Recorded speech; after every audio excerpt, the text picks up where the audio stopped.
নমস্কার বন্ধুরা, মৌমিতার রান্নাঘরে আপনাদের সবাইকে স্বাগত জানাচ্ছি। আজকের পর্বে বন্ধুরা আপনাদের সাথে আমি চিংড়ি মাছ দিয়ে মোচার তরকারি রেসিপি শেয়ার করব। যার জন্য আমি দুটো মোচা কেটে ভালো করে বেছে কেটে সেটাকে নুন হলুদ জলে ডুবিয়ে রেখে তারপরে আমি একে ভালো করে ধুয়ে এখানে তুলে রেখেছি। আর সঙ্গে নিয়েছি ডুমো ডুমো করে কাটা আলু, আর এখানে চিংড়ি মাছ রয়েছে। চিংড়ি মাছটা আপনাদের পরিমাণ মতো নেবেন।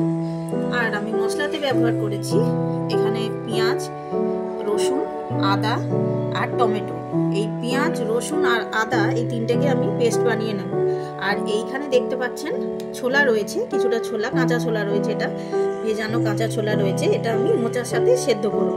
এবার রান্নাটা স্টার্ট করার আগে আমি প্রথমে মোচাটাকে নুন হলুদ জলে ভালো করে খুব সামান্য জল দিয়ে কড়াইতে এটাকে সেদ্ধ করে নেব। তার সাথে আমি ছোলাটা দিয়ে এটা সেদ্ধ করব।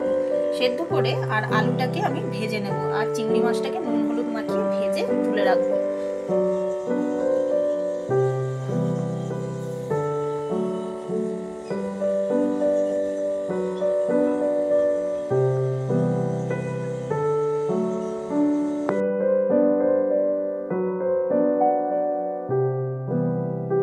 বন্ধুরা আমরা রান্নার মূল পর্বে চলে এসেছি। এবার দেখুন এটাকে আমি মোচাটাকে ভালো করে নুন হলুদ আর খুব সামান্য জল দিয়ে সেদ্ধ করে জলটাকে ভালো করে ফেলে দিয়েছি। এরপরে এখানে দেখুন আলু ভেজে আমি তুলে রেখেছি, আর এটা চিংড়ি মাছ ভাজা রয়েছে। এবার আদা রসুনের পেস্ট আমি বানিয়ে নিয়েছি, আর ফোড়নে আমি এখানে দেখুন শুকনো লঙ্কা, গোটা গরম মশলা আর অল্প জিরে রয়েছে আর তেজপাতা রয়েছে, এগুলো আমি ফোড়ন দেব। আমি এবার একটা কড়া নিয়ে তেল গরম করে নিয়েছি, পরিমাণ মতো তেল দেবেন। এবার তেলটা গরম হয়ে গেছে, আমি গরম হয়ে গেছে এই গরম তেলের উপরে আমি গোটা গরম মশলাটা ফোড়ন দিচ্ছি,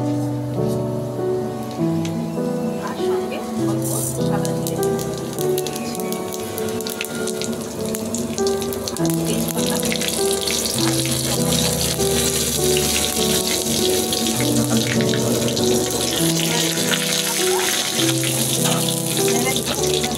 বাটা মশলাটা রয়েছে, এই বাটা মশলাটা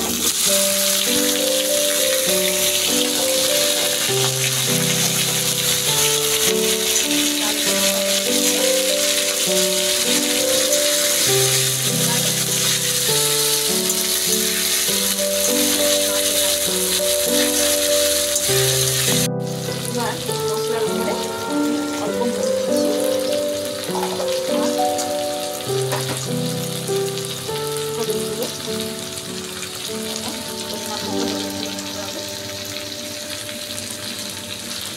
আর শুকনো লঙ্কাগুলো আমাদের লঙ্কাটা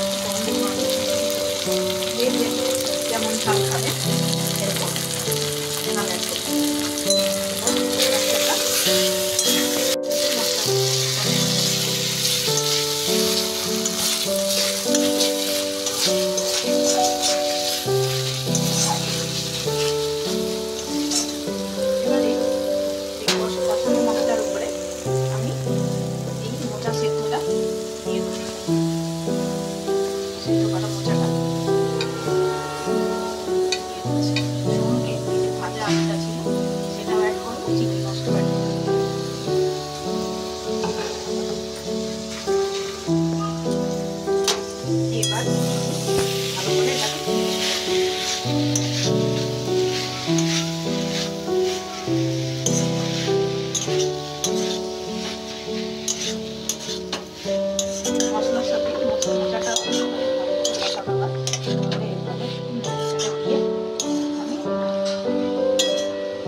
আর সঙ্গে কিছুটা জল অ্যাড করে দেবো।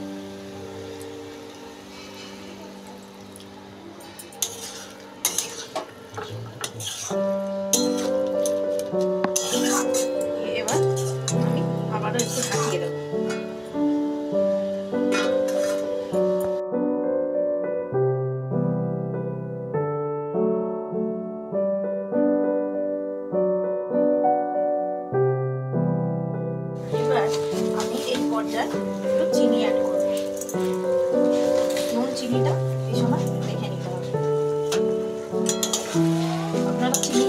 করতেও পারেন, নাও করতে পারেন, তবে আমার মনে হয় চিনিটা অ্যাড করলে একটু রান্নার স্বাদটা বেটার হবে।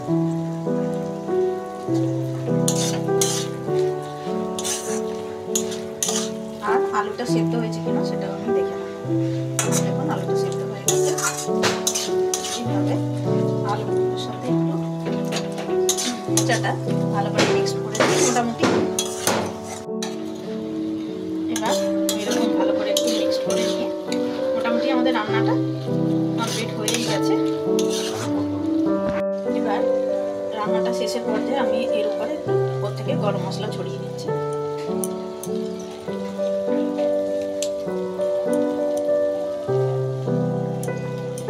আর আমাকে 1 চামচ ঘি, অল্পই ঘি দিয়েছি, ঘিটা অ্যাড করে দিতে হবে। দিয়ে একটু ভালো করে নাড়াচাড়া করে দিয়ে গ্যাসটা সুইচ অফ করে দিতে হবে।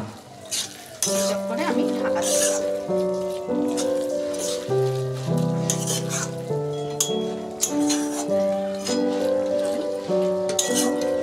মিক্স করে দিয়ে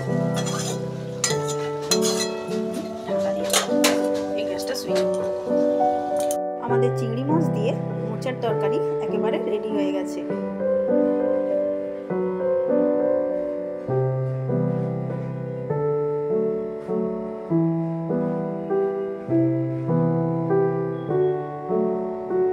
যদি আমার রান্নাটা আপনাদের ভালো লাগে তাহলে প্লিজ একটা লাইক করবেন, অবশ্যই একটা কমেন্ট করে সবাই জানাবেন রান্নাটা কেমন হলো, আর আমার চ্যানেলটাকে প্লিজ সাবস্ক্রাইব করে দেবেন।